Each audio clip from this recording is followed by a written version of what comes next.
மாலுமா வட்டங்கள் மாணவிகளை கலந்துரையாடல் செய்வதற்காக வருக வருக என வரவேற்கிறேன்.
என்னதான் மரணத்தில் என்று வந்தாலும் மரணங்கிறது ஒரு கசப்பான உண்மைதாம்மா.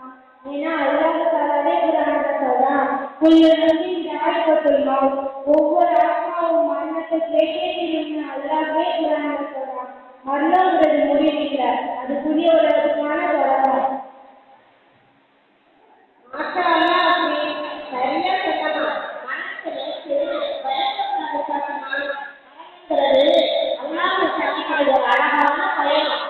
பயணத்துக்காக நாம் ஒரு பெண்ணா ஒரு மனுஷனா என்ன தயார்படுத்தி வச்சிருக்கோம் சொல்லுங்க.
2 வழித்தரக்கூடிய கல்வி, 3 அவருக்காக துவா செய்யக்கூடிய கல்விகள்.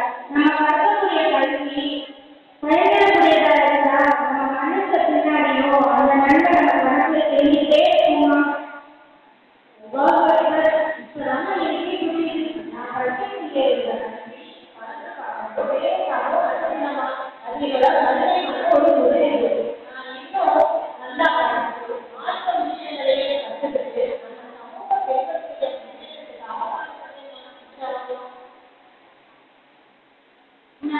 எனக்கு புரியுது. நான் படிக்கக்கூடிய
உலக வாழ்க்கையும் மண்ணை வாழ்க்கையும் ஒப்பிட்டு பார்க்கும்போது இந்த உலகத்தோட 500 வருஷம் தான் மண்ணையோட 16 இருக்குது.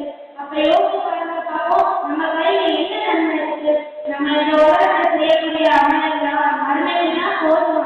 நினைச்சு பார்த்தாலே உலகெல்லாம் நடந்துமா? இங்க என்னமோ புரியல. இந்த சொல்றத நினைச்சாலே ரொம்ப பயமா இருக்கு.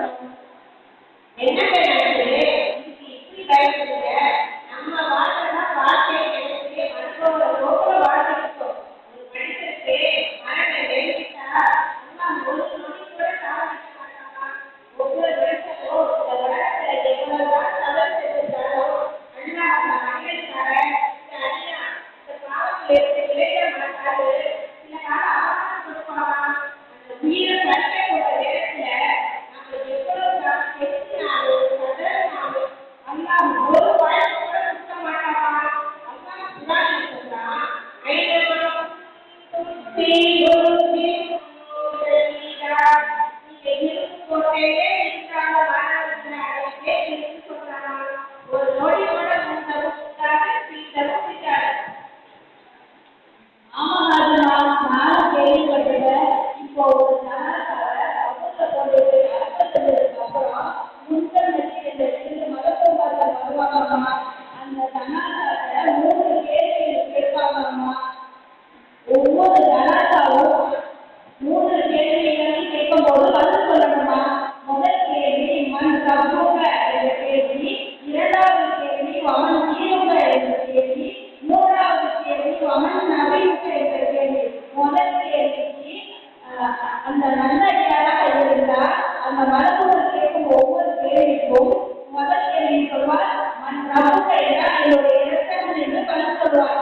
2வது கேள்வி அம்மா ஜீவங்க என்ற கேள்விக்கு என்னுடைய மார்க்கம் இஸ்லாம் என்று பதில் சொல்வார்.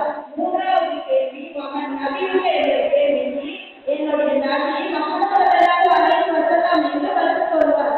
இதே ஒரு கெட்ட அடியாராக இருந்தால் அந்த மனிதர் ஒரு கெட்ட அடியாராக இருந்தால் அந்த மனிதர் நான் அகுரி எனக்கு தெரியாதே என்று பதட்டமாக கத்திக்கிட்டே இருப்பாராமா. பாதுகாக்கணும். என்ன சாதிக்கலாமா? என்னென்னமோ சொல்றீங்க. நீங்க சொல்றதெல்லாம் பார்த்தா இதெல்லாம் சபையில நடக்குங்க. இப்பெல்லாம் தெரியுது. நீங்க ஒண்ணு சொல்றீங்க, மனசோட பயம் எனக்கு அதிகமாகுது. என்னம்மா நான் கேள்வி கேட்கிறேன்.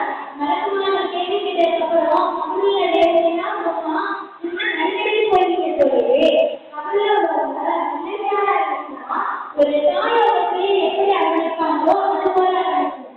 இதே ஒரு கெட்ட அடியானா இருந்தா அவரை அவரோட கப்பலை நினைத்து இல்லாமலும் ஒன்னோட ஒன்று அளவுக்கு இருக்கும். அது மட்டும் இல்லம்மா, இன்னும் பகுல நிறைய தண்டனை இருக்குமா. நம்ம தொழுகைய சாதாரணமா நினைச்சிருப்போம். இந்த தொழுகை இந்த உலகத்துல யாருக்கு சரியா இல்லையோ அந்த அவருடைய பகுல ஒரு பாம்பை காட்டுவாங்க. அந்த பாம்பு அவரை மறுமை நாள் வரைக்கும் கொத்திக்கிட்டே இருக்குவான். ஒவ்வொரு பக்தும் தொழுகாதவர்களுக்கு என்ன செய்வாங்க? அந்த பாம்பு சீண்டுனா பூமிக்கு அடியில 70 அடிக்கு கீழே போகுமாமா. அந்த பாம்பு இந்த உலகத்துல வந்து மூச்சு இருந்துச்சுன்னா இந்த இடத்துல உருப்போட்டு கூட கிடைக்காதுமா. இது மட்டுமா? உண்மையான மட்டும் தலையில எத்தனையாதுனா பொய் பேசுனா, உடல் பேசுனா, பக்தி மாறினா, யோசனை ஏன் இந்த உலகத்துல திரும்பி கழிச்சுட்டு ஒழுங்கா சுத்தம் செய்யலைன்னா கூட கடவுள் இருக்குமா? நீங்க சொல்றதெல்லாம் பார்த்தா கபூரியே இல்லைன்னு முடிச்சு போயிடுமா? கபூர்ல தண்டனை நடக்குதாமா? எனக்கு அவரோட நம்ம வாழ்க்கை முடிய போறதில்லை. அதுக்கப்புறம் தான் நம்ம மருத வாழ்க்கையே ஆரம்பமாகுது. அல்ல அந்த உலகத்தை அழிக்கணும்னு முடிவு பண்ணிட்டானா இஸ்லாமிய இருக்கிறவங்களுக்கு சூழ்நிலை சொல்லி கட்டளையிடுவான். இஸ்லாமிய இருக்கிறவங்க சூழ்நிலையும் வாய் பூமியெல்லாம் பிரித்து சுட்டுப்பட்டாயிடும். மழையெல்லாம் கண் போல மாறிடும். கடல் நீரெல்லாம் நெருப்பாக கொந்தளிக்கும். அந்த நாளில் என்ன